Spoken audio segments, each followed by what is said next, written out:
يهده الله فلا مضل له ومن يضلل فلا هادي له، وأشهد أن لا إله إلا الله وحده لا شريك له، وأشهد أن محمدا عبده ورسوله. اللهم صل وسلم وبارك على نبينا محمد وعلى آله وصحبه أجمعين، ومن نهج نهجه وسار على سنته إلى يوم الدين. اللهم اجعلنا منهم، اللهم آمين. أما بعد، معاشر الإخوة والأخوات، السلام عليكم ورحمة الله وبركاته. في هذه الليلة المباركة، ليلة الأحد 27 من شهر ذي القعدة للعام 22 بعد 400 والألف، وفي هذا الجامع المبارك في رأس الخيمة وضمن هذه الفعاليات للجائزة، جائزة رأس الخيمة للقرآن الكريم السنوية، التي نسأل الله تعالى أن يبارك فيها وبمن فكر وقام بها، فإن الخير كل الخير في دراسة كتاب الله والنظر فيه وتدبره والعيش معه. وإذا أردت أن تعرف خير أمة وخير بلد فانظر أين هم من كتاب الله ومن سنة رسوله صلى الله عليه وسلم. وهذه الفعاليات وهذه الجوائز والتي بدأت بمثل هذه الدوريات السنوية في كثير من البلاد الإسلامية ما هي إلا بشائر خير لهذه الأمة لنصرتها وعزتها ورجوعها بمشيئة الله لريادتها. فهنيئا للإخوة القائمين على مثل هذه الجائزة، وجزى الله صاحب السمو الشيخ سلطان أو صقر القاسمي الذي قام بمثل هذه الفكرة بدءا ورعاية وحرصا، وقد سمعت هذا منه عصر هذا اليوم، فهنيئا له، ونسأل الله تعالى أن لا يحرمه أجر مثل هذه المناسبات. وهنيئا لهؤلاء الحفاظ الذين كانوا مع كتاب الله حفظا ودراسة وقضوا أوقاتهم مع كتاب الله عز وجل مع القرآن الكريم.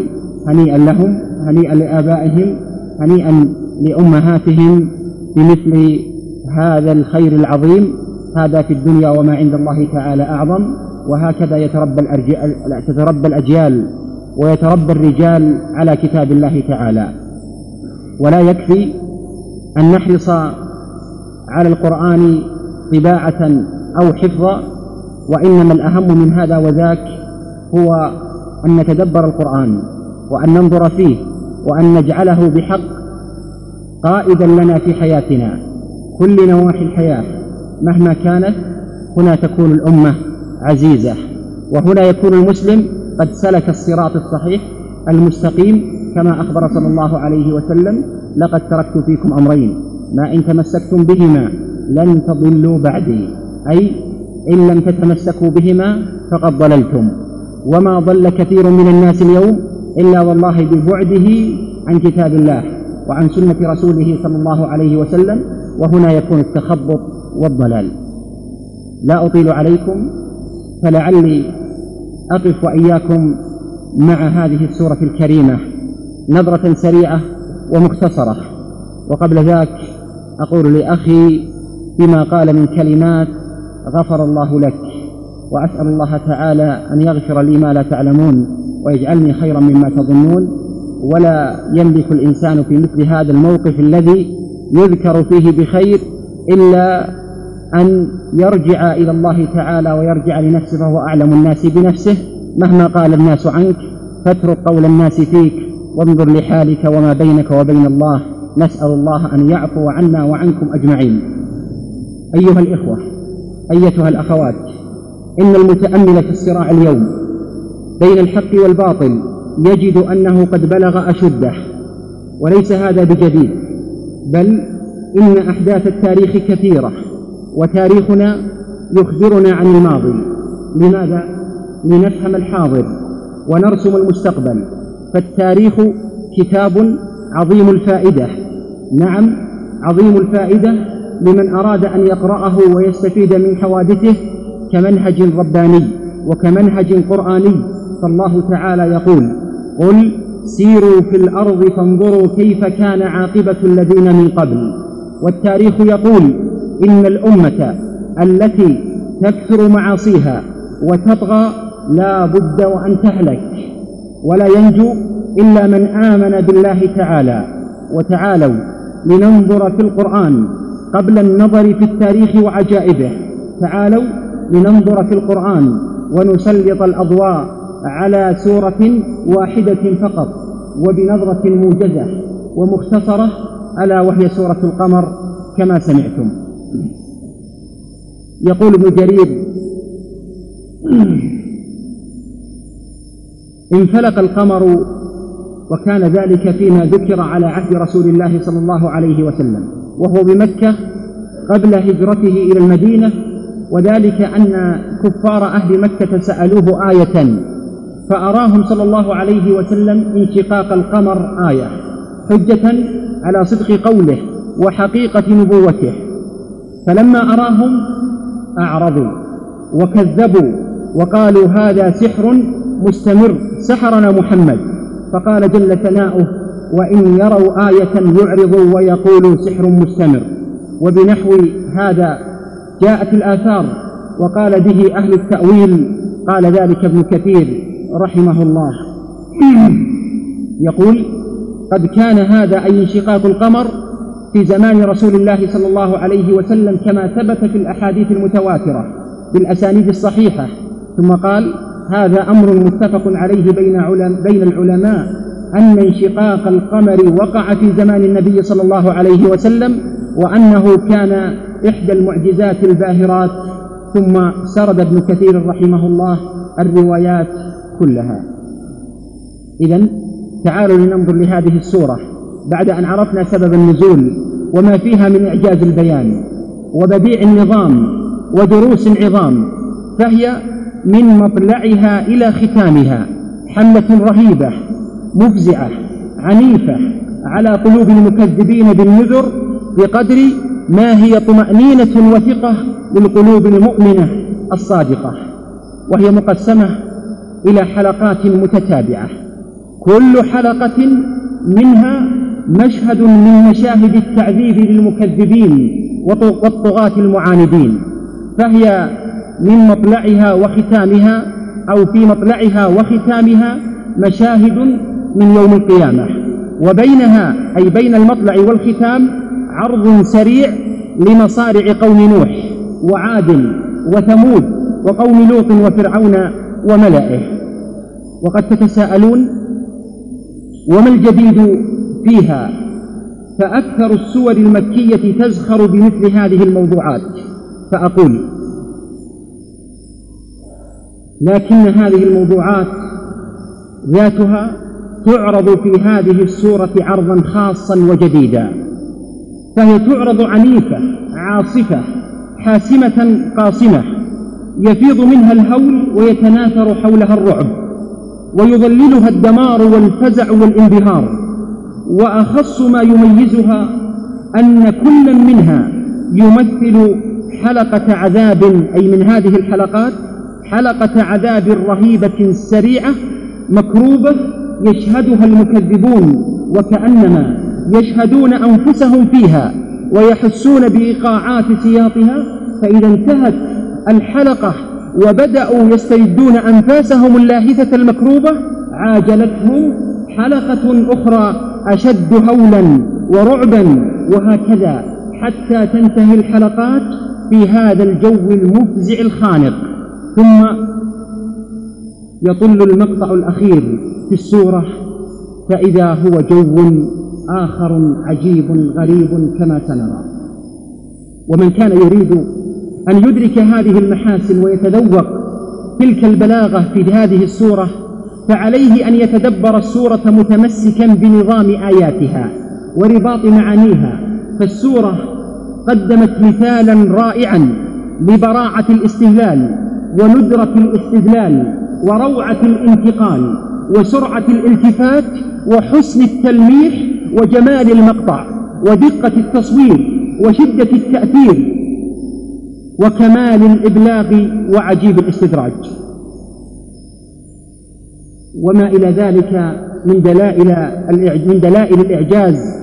فأما براعة الاستهلال في هذه السورة فيكفي لإدراكها أن نتذكر أواخر سورة النجم التي قبل هذه السورة، حيث يقول الله تعالى في آخر سورة النجم: هذا نذير من النذر الأولى آزفة الآزفة ليس لها من دون الله كاشفة أفمن هذا الحديث تعجبون وتضحكون ولا تبكون وأنتم سامدون فاسجدوا لله واعبدوا.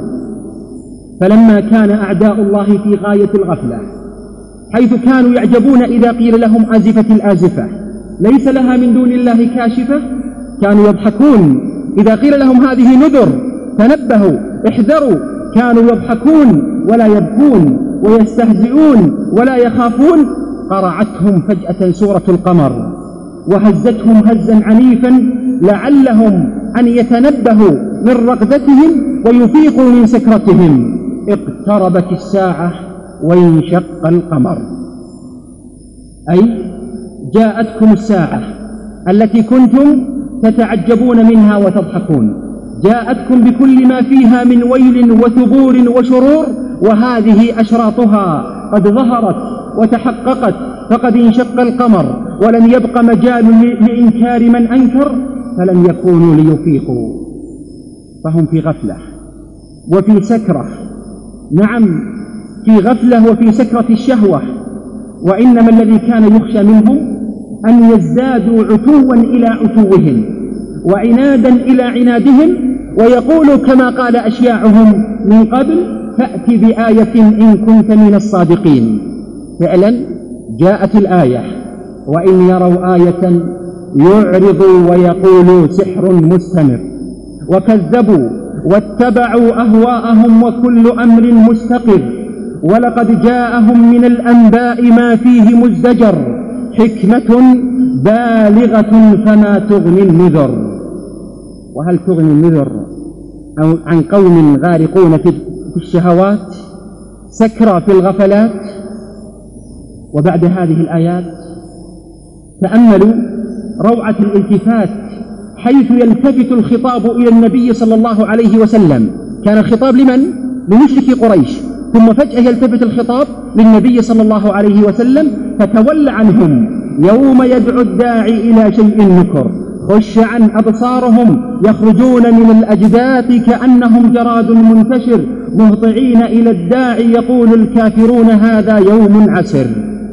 التفات عجيب مليح، فإن الكلام ما زال متصلا بالكافرين ومتوجها إليهم، فكأنه من قبيل إياك أعني واسمعي يا جاره.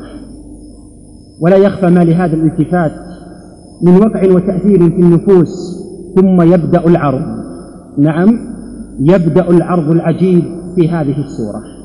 القصة الأولى قصة نوح عليه السلام، يغلب عليها لون رعاية الله لعباده الأنبياء. ألا ترى كيف بدأت القصة بقول الله تعالى: فكذبوا عبدنا، ولا ندري كيف نعبر عما تفيض به هذه الكلمة عبدنا، من حفاوة ومودة تأخذ القلوب وتملك الشعور، وخاصة في هذا الجو الخانق المكروب. وقالوا مجنون وازدجر. ثم تأمل ما أن يظهر نوح ضعفه وعجزه أمام ربه، حتى يسرع إليه ربه جل وعلا بعطفه ورعايته، ويحرك له الكون كله للانتصار من أعدائه. فدعا ربه أني مغلوب فانتصر. فماذا كانت النتيجة؟ ففتحنا أبواب السماء بماء منهمر، وفجرنا الأرض عيونا فالتقى الماء على أمر قد قدر. ولننتبه لضمير الجلالة، ففتحنا وفجرنا، يشعر أنه تعالى قد تولى أمر نوح بنفسه ولم يسنده إلى غيره اهتماما بشأن عبده. ثم نرى نوحا يحمل على ذات ألواح ودسر وهي تجري برعاية الله عز وجل، وكان هذا جزاء وإكراما لمن كفر به قومه، فأكرمه ربه وأسبغ عليه فضله، وحملناه على ذات ألواح ودسر تجري بأعيننا جزاء لمن كان كفر. لمن كفر به قومه.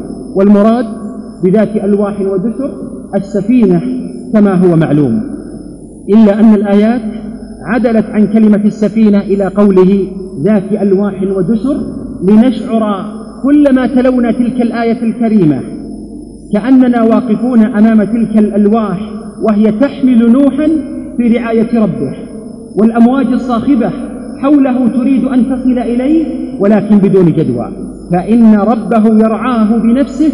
وهكذا نرى النظم القرآني يبرز في هذه القصة الحماية والرعاية والكرامة للمؤمنين، ثم يختمها بمشهد الإهلاك والإغراق بتعبير مختصر عجيب وبقدرة قادر مهيب: فالتقى الماء على أمر قد قدر. أمر الله إذا أراد كن فيكون. نجى الله المؤمنين وأغرق بالطوفان العصاة الكافرين المعاندين المتكبرين، ولقد تركناها آية فهل من مدكر؟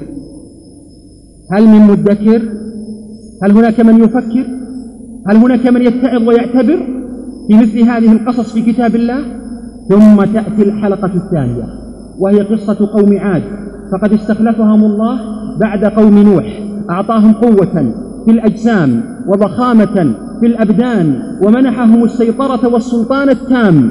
إرم ذات العماد التي لم يخلق مثلها في البلاد، تلك قصة بأكملها تمثل سوء عاقبة المستكبرين، فهي تنذر المغترين المتجبرين مهما بلغت قوتهم، وتنذرهم مهما عظمت شوكتهم. فتلك عاد شمخوا بأنوفهم أمام ربهم، بل أعلنوها تحد صارخ وقالوا من أشد منا قوة. فسلط الله عليهم جندا من جنوده. كذبت عاد فكيف كان عذابي ونذر. إنا أرسلنا عليهم ريحا صرصرا في يوم نحس مستمر تنزع الناس كأنهم أعجاز نخل منقعر. سبحان الله، في هذه السورة نرى الآيات تذكر هلاكهم الفظيع بكل سرعة وإيجاز. انتهى الأمر، ينتهي ولا يتعرض لشيء بعده، ما كأنهم كانوا. أين تلك الصولة؟ أين ذلك التحدي؟ أين ذلك العناد؟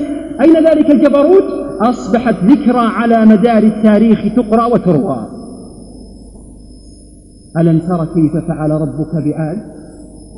إرم ذات العماد التي لم يخلق مثلها في البلاد. نعم، طغوا وبغوا وتغطرسوا كأنهم أخذوا على الله عهدا أن تتوقف سنته التي لا تتبدل والتي تجري بقدر معلوم، ولكن الفطرة حين تنحرف لا تفكر ولا تتدبر ولا تتذكر. فأرسل الله إليهم هودا عليه السلام ليبين لهم الحجة والمحجة ولتقوم عليهم طبقا للمبدأ الرباني: وما كنا معذبين حتى نبعث رسولا. فدعا نبي الله قومه إلى الله أن اعبدوا الله ما لكم من إله غيره، وحذرهم بعث الله وذكرهم بنعم الله عليهم، كما قال تعالى: واذكروا إذ جعلكم خلفاء من بعد قوم نوح وزادكم في الخلق بسطة فاذكروا آلاء الله لعلكم تفلحون. قبلكم أمة ألا تعتبرون؟ ألا تتعظون بها؟ لكنهم تجبروا وتكبروا وأصابهم الغرور، كما قال تعالى: فأما عاد فاستكبروا في الأرض بغير الحق وقالوا من أشد منا قوة. إذن هم أعلنوا التحدي لله عز وجل: من يقدر علينا؟ الأمر لنا والقول قولنا، فنحن أكثر شجاعة وسلاحا وعتادا. مساكين، إنه المنظور المادي، النظرة المادية الدنيوية، لكن الأمر لله من قبل ومن بعد. أولم يروا أن الله الذي خلقهم هو أشد منهم قوة؟ عندها صدر الحكم السماوي: وأما عاد فأهلكوا بريح صرصر عاتية سخرها عليهم 7 ليال و8 أيام حسوما فترى القوم فيها صرعى كأنهم أعجاز نخل خاوية فهل ترى لهم من باقية. قال ابن كثير، وتأملوا، قال ابن كثير رحمه الله: أي جعلت الريح تضرب بأحدهم الأرض فيخر ميتا على أم رأسه فينشبخ رأسه وتبقى جثة هامدة كأنها قائمة النخلة إذا خرت بلا أغصان.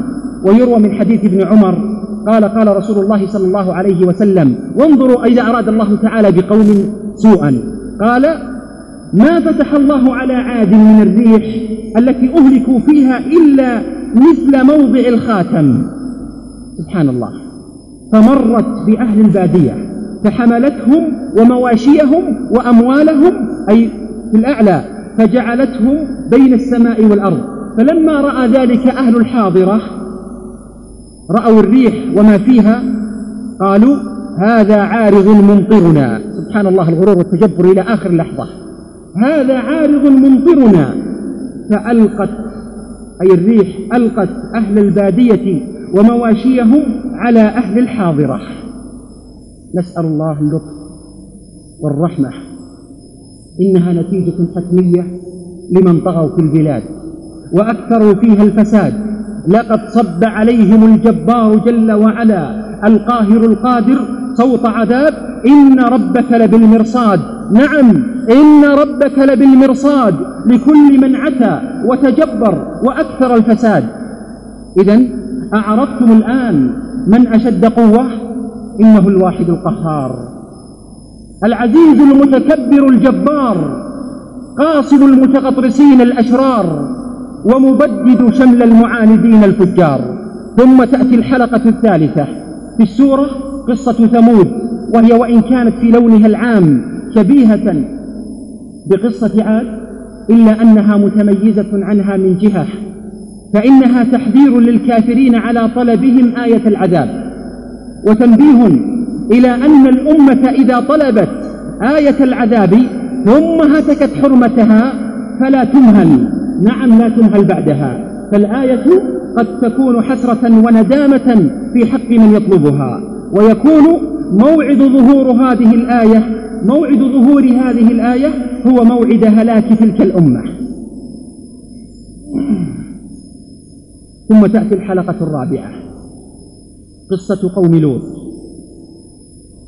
طبعا قصة ثمود كما جاءت في سورة القمر: كذبت ثمود بالنذر فقالوا أبشرا منا واحدا نتبعه إنا إذا لفي ضلال وسعر ألقي الذكر عليه من بيننا بل هو كذاب أشر سيعلمون غدا من الكذاب الأشر.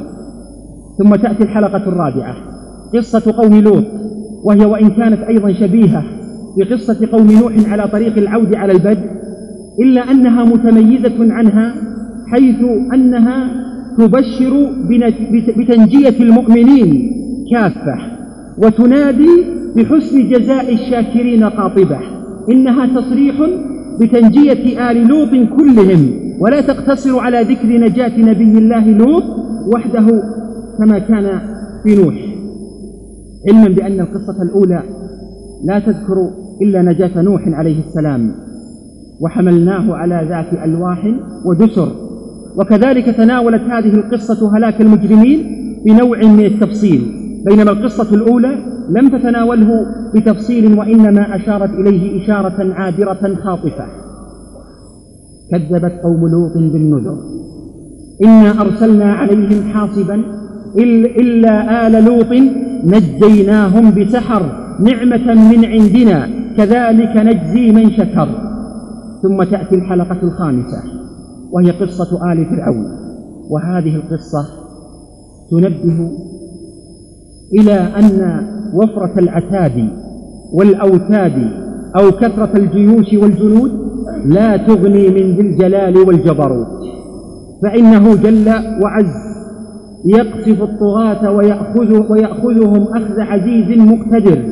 ولقد جاء آل فرعون النذر كذبوا بآياتنا كلها فأخذناهم أخذ عزيز مقتدر.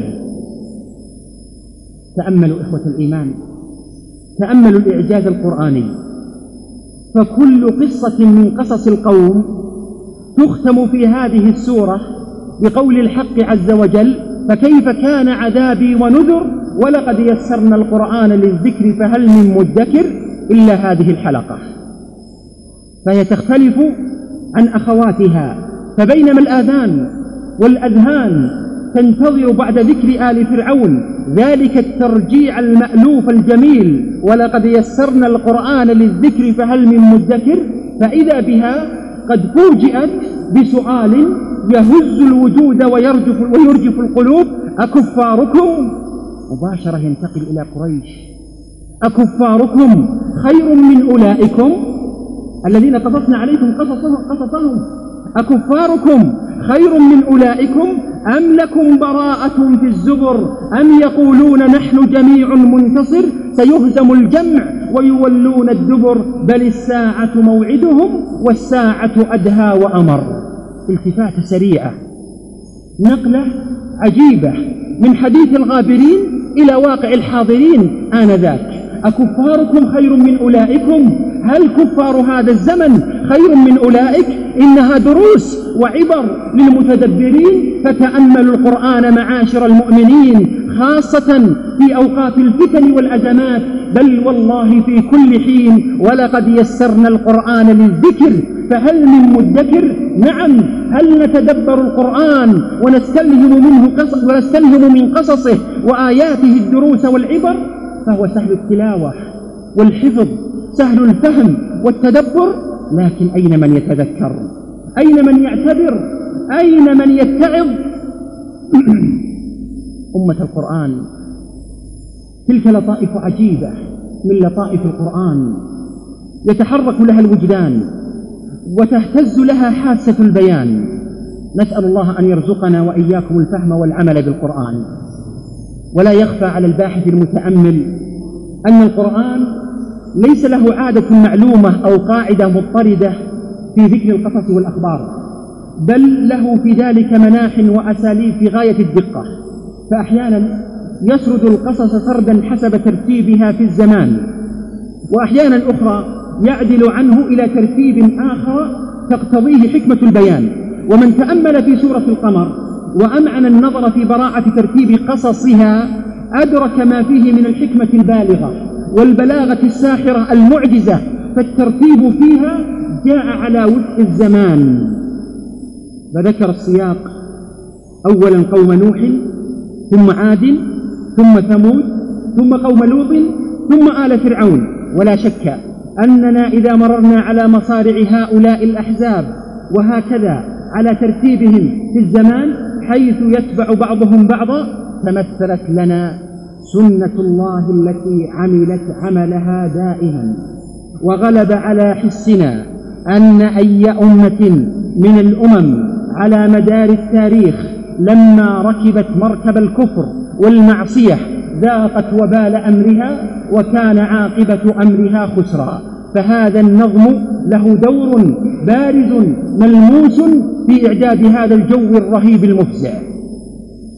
والآية التالية من تلك القصص قد نجد فيها نوعا من التأييد لهذا القول، فإنه لما تهيأ هذا الجو وتمكن من القلوب الروع تقدم النص خطوة أخرى: لن تركب أمة من الأمم هذا المركب الخشن إلا جنت الندم ودارت عليها دائرة المحن، فما بالكم أنتم يا طغاة الأحلام؟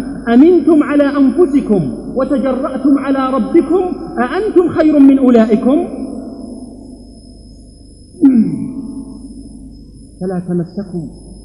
فلا تمسكم نفحة من عذاب ربكم؟ أكتبت لكم صفوف البراءة والغفران والنجاة فلا تقطفون ثمار كفركم وإنكاركم؟ لا يمكن هذا أبدا، لا يمكن هذا، بل كل من كفر وأفسد وتجبر فهذه هي نهايته وخاتمته، طال الزمان أم قصر. ثم بعد هذه القصص تأتي الآيات لتؤكد للمؤمنين والمؤمنات حقائق بينات وبراهين واضحات: إن المجرمين في ضلال وسعر. العذاب الذي مسهم كان في الدنيا، هل انتهى أمرهم؟ لا، يأتي الآن الأمر أيضا في الآخرة.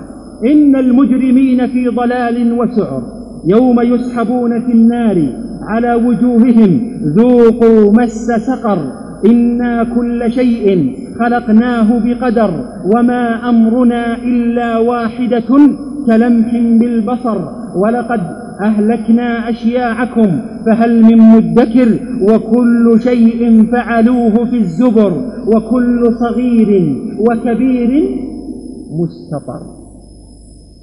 سبحان الله.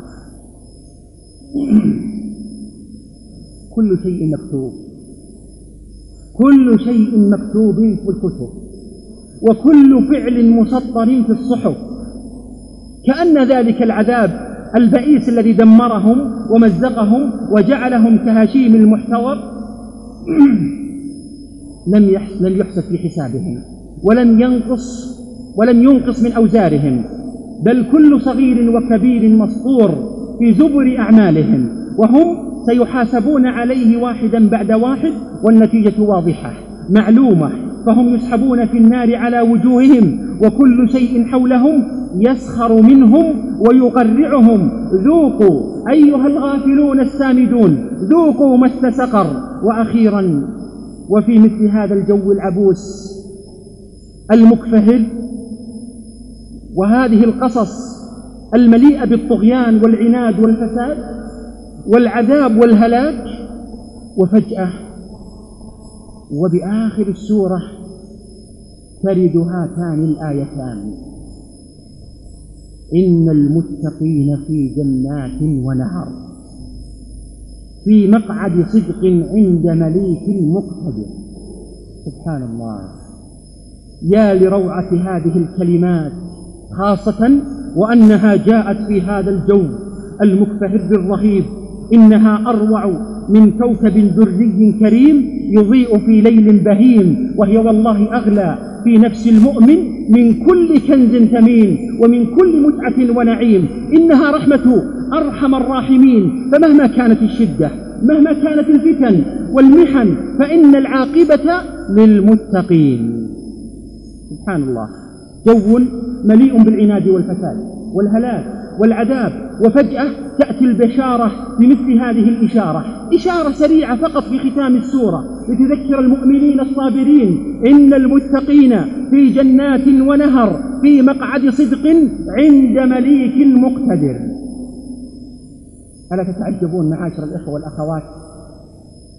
مشهدان عجيبان متغايران: مشهد المتقين ينعمون في جنات ونهر في مقعد صدق عند مليك مقتدر، ومشهد الكفار وهم يسحبون على وجوههم ويمثلون إلى نيرانهم والملائكة يتبرؤون منهم ويعنفونهم ذوقوا مس سقر. وتتضح براعة القرآن وروعته أكثر إذا تدبرنا السورة التالية لسورة القمر. ما هي السورة؟ سورة الرحمن. آلاء وجنان وفاكهة ونخل ورمان وحور مقصورات في الخيام.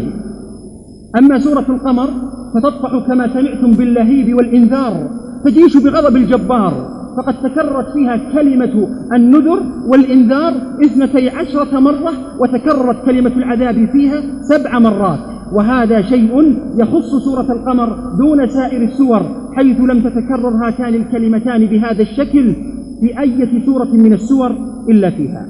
وفي ختام هذه الوقفات السريعة مع سورة القمر أؤكد على خلاصة المعنى في السورة فأقول: وتنبهوا، إن من أعظم مقاصد هذه السورة العظيمة بيان مصارع تلك الأمم الغابرة المتجبرة بأسلوب ينطق بقدرة الله وملكه وتفرده بالسلطان دون غيره، فله الملك وله الحكم، يحكم ما يشاء ويفعل ما يريد، يبطش بالطغاة وينتصر من البغاة ويأخذ من يشاء أخذ عزيز مقتدر. عقيدة القضاء والقدر عند المؤمن مهما كانت الأحوال مهما كانت الصورة، فالمؤمن واثق بدينه، فالقرآن ينطق والأحاديث تنطق، فهو على ثقة بنصر الله تعالى، وهو على ثقة بأن ما يجري في الكون إنما هو بتقدير الله جل وعلا. هذه نظرات في القرآن وحول سورة واحدة فقط على سبيل المثال والاستشهاد. أما النظر في التاريخ ففي تاريخنا دروس وعبر. في التاريخ عجائب الأمور، فيه تصاريف القدر، فيه سنة الصراع بين الإيمان والجاهلية. لنقرأ التاريخ أيها الإخوة، لننظر لواقع أمتنا اليوم، ننظر في التاريخ ولننظر في واقع أمتنا. فالتاريخ تنطق حروفه وتقول ما أكثر تلك اللحظات الحرجة وأوقات الفتن التي مرت بالأمة الإسلامية. فقط قلب صفحات التاريخ لتقف على تلك اللحظات ولترى حقائق واضحات وبراهين بينات كلها تؤكد أن الإسلام قادم مهما كانت المكائد ومهما اشتد المكر والدهاء ومهما أصاب المسلمين من المحن والبلاء. فتعال أيها المسلم، تعالي أيتها المسلمة، لنقلب بعض الصفحات من تاريخنا، صفحات عجيبة، لحظات رهيبة، ساعات عصيبة مرت بالمسلمين. فتأملوا وتدبروا لتكونوا أكثر ثقة ويقينا بدينكم وعقيدتكم مهما كانت الأمور. كيف تعامل المسلمون مع هذه اللحظات الحرجة؟ كيف نجى الله عز وجل المؤمنين الصادقين؟ الصفحة الأولى تلك اللحظات الحرجة التي عاشها الرسول صلى الله عليه وسلم وأصحابه في غزوة الأحزاب، ذلك الرعب الذي روع أهل المدينة وأفزعهم. نعم، تجمع الأحزاب من كل مكان، قريش، غطفان، بنو أسد، بنو سليم، بنو مرة، ومن اليهود أيضا بنو قريظة وبنو النضير. تجمعت هذه الأعداد وضرب حصار محكم منها على المدينة. وهذا يذكرنا بتجمع أعداء الدين اليوم كلهم على الإسلام وأهله، وأيضا يذكرنا بغدر اليهود وخيانتهم ونقضهم للعهد في المدينة. وهذا هو ديدنهم الذي أخبر الله عز وجل عنهم في القرآن. وستظل هذه الصفات إلى يوم القيامة يؤكد هذا مكرهم ودهاؤهم اليوم وتورطهم بكثير من أحداث الساعة، بل وتجيرها لصالحهم واستغلالها لتشويه الإسلام والمسلمين. وكذلك مكائد المنافقين وتسللهم لواذا متعللين بالأكاذيب وتثبيطهم للنفوس وبثهم الرعب والفزع في قلوب المرضى، كما قال قائلهم في غزوة الأحزاب في تلك اللحظات، قال: كان محمد يعدنا أن نأكل كنوز كسرى وقيصر، وأحدنا اليوم لا يأمن على نفسه أن يذهب إلى الغائط. ضعف كلمات تثبيت، تخذيل، كما يفعل اليوم كثير من المنافقين. ثم زاد الموقف حرجا الجوع المقعد وفقدان الزاد وحفر الخندق في أجواء عصيبة، ريح وبرد شديد والخوف على النساء والعجزة والأطفال وهم من وراء المجاهدين في أطام المدينة والسعي في حمايتهم، خاصة بعد غدر اليهود من ورائهم، بل وقلة المسلمين وقلة السلاح والعتاد أمام تجمع الأحزاب وقوتهم وكثرة عتادهم. سبحان الله.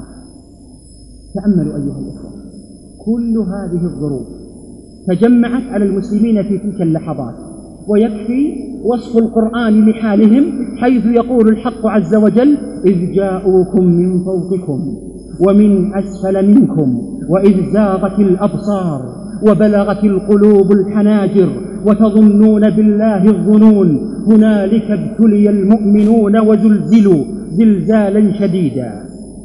سورة الهول الذي روع المدينة والكرب الذي حل بها والذي لم ينج منه أحد من أهلها. يقول محمد بن مسلمة وغيره: كان ليلنا بالخندق نهارا وكان المشركون يتناوبون بينهم حتى عظم البلاء وخاف الناس خوفا شديدا.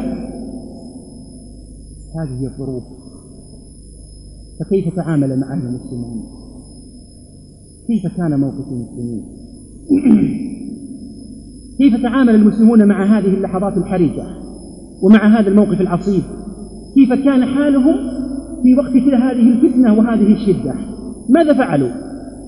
لم يتردد المسلمون لحظة في نصرة دينهم، بل كانت هذه الشدائد وهذه الفتن سببا للطمأنينة والثقة والاستبشار واليقين. لقد كانوا رضوان الله تعالى عليهم كغيرهم من البشر، يفزعون ويضعفون ويضيقون بالشدة، لكنهم كانوا يعلمون وكانوا يعملون وسعهم مرتبطون بعقيدة ويقين وثقة برب العالمين تمنعهم من الحيرة ومن التردد وتحرسهم من اليأس والقنوط.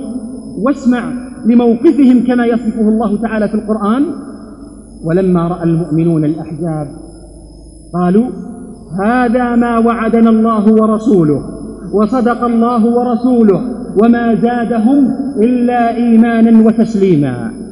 أسمعتم إخوة الإيمان؟ إنه موقف المؤمنين الصادقين مهما اشتدت الفتن، مهما كانت المحن، إنه التمسك بالعروة الوثقى لا إله إلا الله، وأنه لا مدبر للكون إلا الله. بل الأعجب من هذا كله وهم وسط هذه الظروف الصعبة والشدائد والمصائب، فإذا برسول الله صلى الله عليه وسلم وهو يحفر الخندق يضرب بفأسه الحجر ويقول: الله أكبر، أعطيت مفاتيح الشام، والله إني لأبصر قصورها الحمر الساعة. ثم يضرب الثانية ويقول: الله أكبر، أعطيت مفاتيح فارس، والله لأبصر قصر المدائن. ثم يضرب الثالثة ويقول: الله أكبر، أعطيت مفاتيح اليمن، والله إني لأبصر أبواب صنعاء بمكاني هذه الساعة. والحديث أخرجه أحمد والنسائي من حديث البراء بن عازب وإسناده حسن، وأصله عند البخاري في صحيحه. وأعجب العجب أنه صلى الله عليه وسلم لما بلغه غدر يهود بني قريظة ونقضه للعهد في تلك اللحظة، وهي مصيبة أخرى على تلك المصائب، ومع ذلك كله اسمع لليقين برب العالمين مهما كثرت الفتن ومهما رأينا نحن كبشر أن المصائب تزيد، فإذا برسول الله صلى الله عليه وسلم تأتيه الإشارة بأن اليهود نقضوا العهد، فإذا به صلى الله عليه وسلم يرفع صوته ويقول: الله أكبر، أبشروا بنصر الله وعونه. وإني لأرجو أن أطوف بالبيت العتيق وآخذ المفتاح، وليحلكن كسرى وقيصر، ولتنفقن أموالهما في سبيل الله. الله أكبر. ما أحوج المسلمين اليوم لهذه الثقة، ما أحوج المسلمين اليوم لليقين بموعود الله تعالى. أيها الإخوة، حين نضعف أو يصيبنا الخبر أحيانا أو يشتد المكر والدهاء أحيانا، فعلينا ألا نيأس من أنفسنا، علينا ألا نيأس وألا نحسب أننا هلكنا وأننا لم نعد نصلح لشيء عظيم أبدا. مهما بلغ الضعف بنا فهو من فطرتنا البشرية، لكن علينا دائما أن نتذكر العروة الوثقى، عروة السماء، علينا أن نستمسك بها للنهوض من الكبوة ونسترد الثقة والطمأنينة، فنثبت ونستقر ونقوى ما دام الله معنا. ما أحوجنا اليوم لهذه العقيدة واقعا عمليا وثقة ويقينا، فالأمر لله من قبل ومن بعد، والله متم نوره ولو كره الكافرون. هذه صفحة من صفحات التاريخ. صفحة ثانية: لما استولى الصليبيون على كثير من البلاد الإسلامية وعلى المسجد الأقصى ما يقارب قرنا من الزمن، حتى ظن الكثير من المسلمين وغيرهم أنه لا أمل في انتصار المسلمين على الصليبيين، وأنه لا رجاء في رد أرض فلسطين والمسجد الأقصى إلى حوزة المسلمين، ولا سيما بعد أن فتكوا في الأنفس وذبحوا من المسلمين في يوم واحد فقط أكثر من 60,000، حتى أن الدماء سالت أنهارا في شوارع القدس وبلغت حد الركب. ولنسمع لابن كثير يقول في البداية والنهاية، يقول: لما كان ضحى يوم الجمعة ل7 بقين من شعبان سنة 92 و400، أخذت الإفرنج لعنهم الله بيت المقدس شرفه الله، وكانوا في نحو 1000 مقاتل، وقتلوا في وسطه أزيد من 60,000 من المسلمين، وجاسوا خلال الديار وتبروا ما علوا تكبيرا. يقول: قال ابن الجوزي: فلما سمع الناس ببغداد هذا الأمر الفظيع هالهم ذلك وتباكوا، فخرج ابن عقيل وغير واحد من أعيان الفقهاء فساروا في الناس أن يحضونهم على الجهاد، فلم يفد ذلك فيهم شيئا، إذ ماتت قلوب الناس وأصابها الخوف والهلع والعياذ بالله، فإنا لله وإنا إليه راجعون. حتى أن أرياط أمير الكرك، ولم يكن في الفرنج أشد منه عداوة للمسلمين، سطع على قافلة ذاهبة من مصر إلى الشام فأخذ أموالهم وضرب رقابهم وهو يقول: أين محمدكم؟ دعوه ينصركم.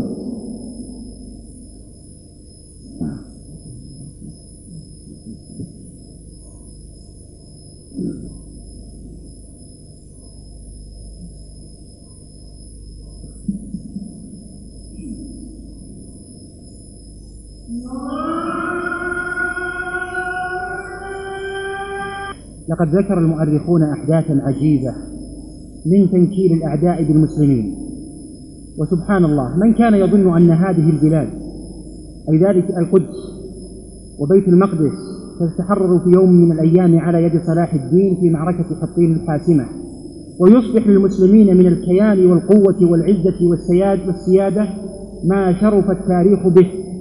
يقول ابن كثير في البداية والنهاية في الجزء 12: فتواجه الفريقان وتقابل الجيشان، وأسفر وجه الإيمان واغبر وأقسم وجه الكفر والطغيان، إلى أن قال: فلم يسمع بمثل هذا اليوم في عز الإسلام وأهله ودمر الباطل وأهله، حتى ذكر أن بعض الفلاحين رآه بعضهم يقود نيفا و30 أسيرا من الفرنج، وقد ربطهم بطنب خيمة، وباع بعضهم أسيرا بنعل يلبسها برجله، وجرت أمور لم يسمع بمثلها إلا في زمن الصحابة والتابعين، فلله الحمد دائما كثيرا طيبا مباركا، إلى آخر كلامه رحمه الله. صفحة ثالثة من صفحات التاريخ التي تبرهن على أنه مهما كان حال المسلمين إلا أن العزة والتمكين والنصر ستكون للمؤمنين متى أخذوا بالأسباب ورجعوا للدين. لما خرب المغول واستثاروا العالم الإسلامي من أقصاه إلى أقصاه، ونهبوا الأموال وداسوا الجيف وفتكوا في الأنفس والأعراض فتكا ذريعا، حتى قيل إن جبالا شامخة وأهرامات عالية أقامها هلاك من جماجم المسلمين. اسمعوا لابن الأثير وهو يروي لنا الخطب والحدث في كتابه الكامل في الجزء 9 باب ذكر خروج التتار إلى بلاد الإسلام، يقول: ثم دخلت سنة 17 و600، ولقد بقيت عدة سنين معرضا عن ذكر هذه الحادثة استعظاما لها كارها لذكرها، فأنا أقدم إليه رجلا وأؤخر أخرى، فمن الذي يسهل عليه أن يكتب نعي الإسلام والمسلمين؟ ومن الذي يهون عليه ذكر ذلك؟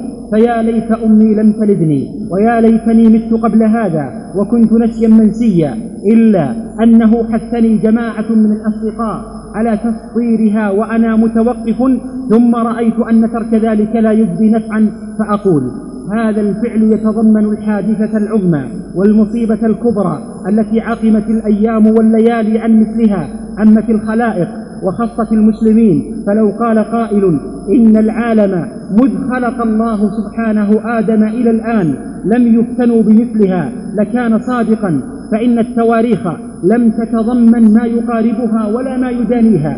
ثم وصف هذا الحدث وهذا الخطب بصفات عجيبة غريبة، إلى أن قال: وهؤلاء لم يبقوا على أحد، بل قتلوا النساء والرجال والأطفال، وشقوا بطون الحوامل وقتلوا الأجنة، فإنا لله وإنا إليه راجعون، ولا حول ولا قوة إلا بالله العظيم لهذه الحادثة التي استطار شرها وعم ضررها وسارت في البلاد كالسحاب استدبرته الريح، إلى آخر كلامه رحمه الله. وهكذا صفحات التاريخ مليئة. وهل أحد ينسى هجوم القرامطة على المسلمين في بيت الله وذبحهم الطائفين حوله، واقتلاع أبي طاهر القرمطي الخبيث الحجر الأسود من الكعبة، بل ظل يصرخ بأعلى صوته في صحن الكعبة يقول: أين الطير الأبابيل؟ أين الحجارة من سجين؟ سبحان الله، فتنة عاصفة طاحنة ظل فيها الحجر الأسود بعيدا عن بيت الله ما يزيد عن 20 عاما، ومع ذلك كله رد الله الحجر الأسود ورد الله المسلمين إلى دينه، وانتصر الإسلام على القرامطة كما كتب التاريخ.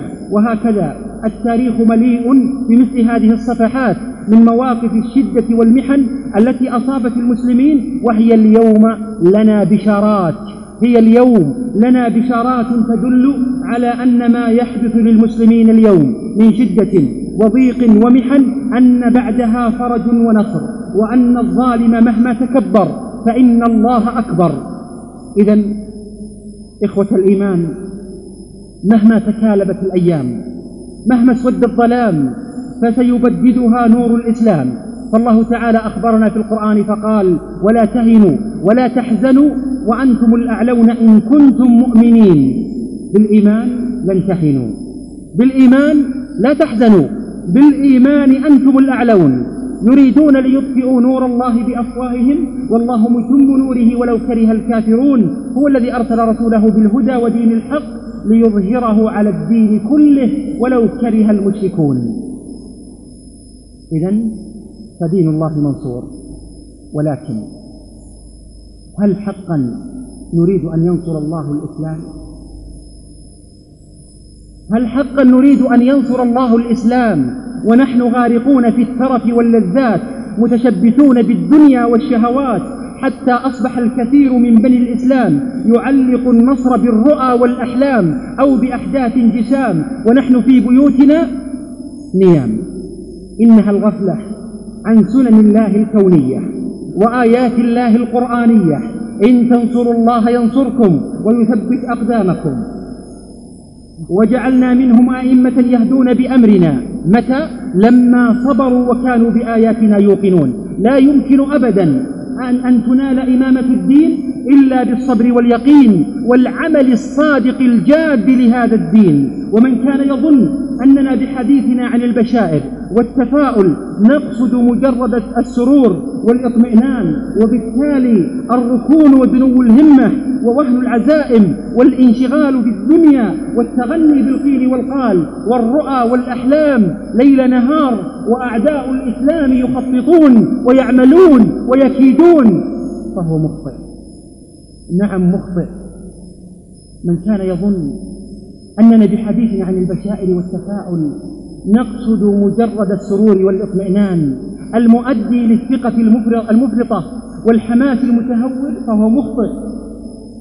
إنما نقصد بالتفاؤل ثقة المسلمين بنصر الله واليقين بأن الإسلام قادم، وعدم تأثرهم بالمكر والدهاء وبحملات التشويه والاستعداء، بل إن ذلك يزيدهم طموحا وتفاؤلا لأنهم واثقون بربهم معتزون بدينهم محتسبون أجرهم. هذا هو ما نرجوه بالتفاؤل والأمل بنصر الله عز وجل وتأييده لجنده، وإن جندنا لهم الغالبون. فالمؤمنون وحدهم هم المتفائلون وغيرهم هم اليائسون. فكن إذن كن من المؤمنين المتفائلين العاملين المخلصين، وتذكر دائما قول الله تعالى: ولما رأى المؤمنون الأحزاب قالوا هذا ما وعدنا الله ورسوله وصدق الله ورسوله وما زادهم إلا إيمانا وتسليما. هذا أولا. ثانيا، يتعجب بعض الناس من هيمنة الغرب ودوره القيادي، فأقول لا تعجب، فإن من سنة الله عز وجل في خلقه أن من عمل وسعى وبذل جهده وطاقته في تحصيل مقصد أو هدف وصل إليه ما لم تقم بعض الموانع والأسباب الحائلة دون ذلك. والمسلمون حين يستجمعون قوتهم وأسباب التوفيق والتمكين المادية والمعنوية فإنهم يصلون، أي والله يصلون ثقة بالله إلى ما يريدون، بل أكثر، فهم يملكون العون من الله والتوفيق لأنهم حملة دينه وحماة شرعه. ثالثا، متى يكون هذا النصر؟ اليوم أو غدا أم بعد سنوات؟ هذا السؤال ربما خطر على بعض الناس، فأقول المهم أن تثق بنصرة هذا الدين، وقد لا تشهد أنت هذا النصر، ولكن السؤال الذي يجب أن يكون السؤال المهم: هل أنت ممن صنع هذا النصر؟ هل أنت ممن شارك فيه؟ ما هو رصيدك من العمل والدعوة والعبادة؟ نعم أيها الإخوة، كل شخص منكم يسأل نفسه الآن ماذا قدم لدين الله؟ ما هو رصيدك من البذل والتضحية والصبر في سبيل الله من أجل هذا الدين؟ اسمعوها جيدا وتأملوا هذه الكلمة، وعوها وانشروها. إن النصر لا ينزل كما ينزل المطر، وإن الإسلام لا ينتشر كما تنتشر أشعة الشمس حين تشرق. ألم نقرأ في القرآن قول الحق عز وجل: حتى إذا استيأس الرسل وظنوا أنهم قد كذبوا جاءهم نصرنا. متى كان النصر؟ بعد الشدة وبعد وصول الأمر منتهى جاء النصر والفرج. إذن لما لا نتدبر القرآن؟ أين أثره في حياتنا وأحداث أمتنا؟ لما لا نجعل القرآن له أثر كبير في تقوية عزائمنا وعملنا لديننا؟ فالله تعالى يقول: أم حسبتم أن تدخلوا الجنة ولما يأتكم مثل الذين خلوا من قبلكم مستهم البأساء والضراء وزلزلوا حتى يقول الرسول والذين آمنوا معه متى نصر الله؟ تأتي الإجابة: ألا إن نصر الله قريب. قريب، أبشروا، ولكن اعملوا وانصروا دينكم فتجدون هذا النصر وعدا من الله تعالى لكم. إذن فالأمر يتطلب منا أن نبذل ما نستطيع، كل ما نستطيع من جهود مالية وبدنية وفكرية لنشر الإسلام، وأبواب الخير كثيرة جدا، والمجتمعات اليوم في عرض الأرض وطولها تحتاج لنور الإسلام. الأحداث اليوم كلها تصرخ: أين المسلمون؟ أين هم عن تبليغ رسالتهم وتبليغ دينهم؟ رابعا، الاستمرار بالدعاء والإلحاح فيه وعدم الانقطاع، خاصة عند النوازل وحدوث الفتن. وهذا الأمر مطلب شرعي على كل مسلم، تركه والغفلة عنه سبب للعذاب. احذر، هل نحن فعلا ندعو للمسلمين؟ هل نحن ندعو لنصرة الإسلام والمسلمين؟ هل دعاؤنا لديننا وعقيدتنا معنا في كل سجود وفي كل ليلة وفي كل وتر وقنوت؟ هل هذا الأمر يتحقق في نفوسنا؟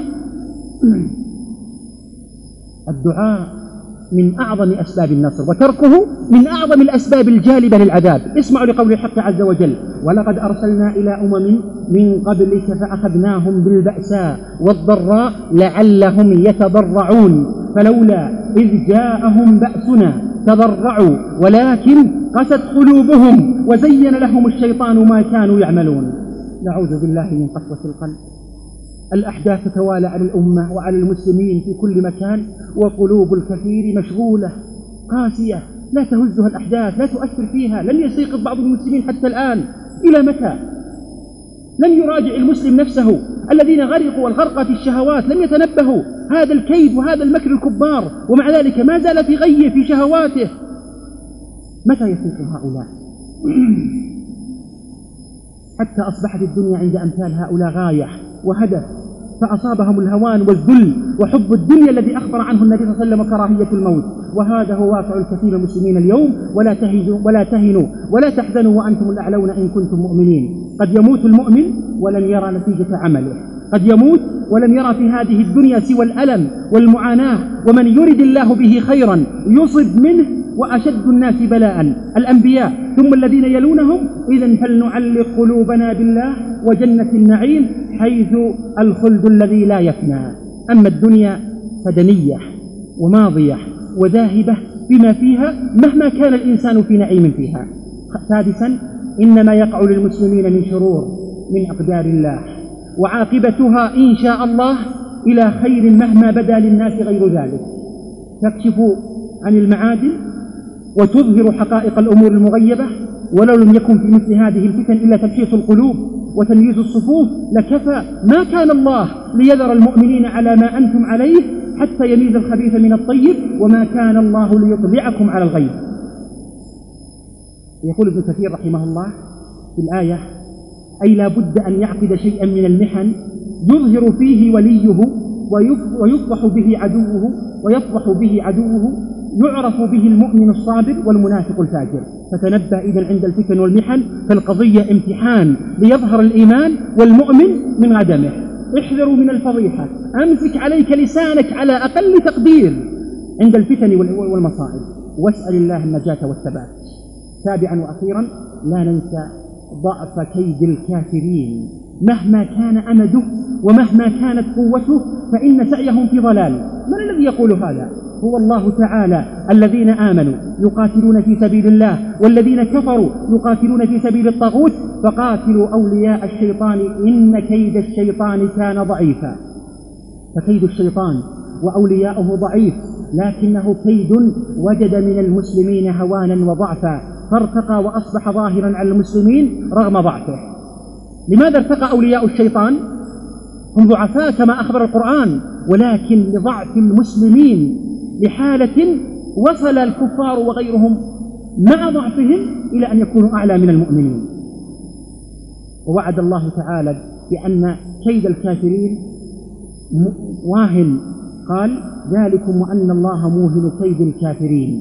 وقال: إن الذين كفروا ينفقون أموالهم ليصدوا عن سبيل الله فسينفقونها ثم تكون عليهم حسرة ثم يغلبون والذين كفروا إلى جهنم يحشرون. نعم، سينفقون المليارات ثم تكون عليهم حسرة ثم يغلبون، والواقع يشهد بهذا وصفحات التاريخ تصرخ: أين القرامطة؟ أين التتار؟ أين الصليبيون؟ أين المجرمون؟ بل أين فرعون وهامان؟ بل أين أصحاب الأخدود؟ أين كل من عادى وحارب الإسلام؟ أين هم؟ هلك الجميع وبقي الإسلام شامخا، وسيبقى بموعود الرحمن قويا شامخا رغم الكيد والمكر الكبار. فالخوف ليس على الإسلام، لأن الذي وعد بإظهاره على الدين كله هو الله تعالى الذي يقول للشيء كن فيكون. إنما نخاف على أنفسنا، نخاف على المسلمين إنهم تركوا الإسلام وضيعوه. نسأل الله أن يرد المسلمين إلى الإسلام ردا جميلا. إذن ختام حديثي لك أيها المسلم، أيتها المسلمة: تحرك، فكر، ابذل لهذا الدين، ادعو إلى الله بالحكمة والموعظة الحسنة، جادل بالتي هي أحسن، سجل في موازين أعمالك أعمالا صالحة، سجل فيها أناسا اهتدوا وصلحوا على يديك. تحرك لدين الله، ابذل ما تستطيع، حرك من حولك، فكر بحال الأمة، احمل هم الدين، وسترى أثر ذلك بمشيئة الله. ستجد نصرة الله وتوفيقه لك، ولا يضرك كيد الكافرين والمنافقين، فالله موهن كيد الكافرين مهما بلغ، وما كيد الكافرين إلا في ضلال. فتوكل على الله، ولا يصيبك الهوان والخمول ما دمت واثقا بنصرة رب العالمين ورفعة هذا الدين. اللهم فاطر السماوات والأرض، عالم الغيب والشهادة، رب كل شيء ومليكه، اللهم إنا نسألك للإسلام نصرا مؤزرا في كل مكان.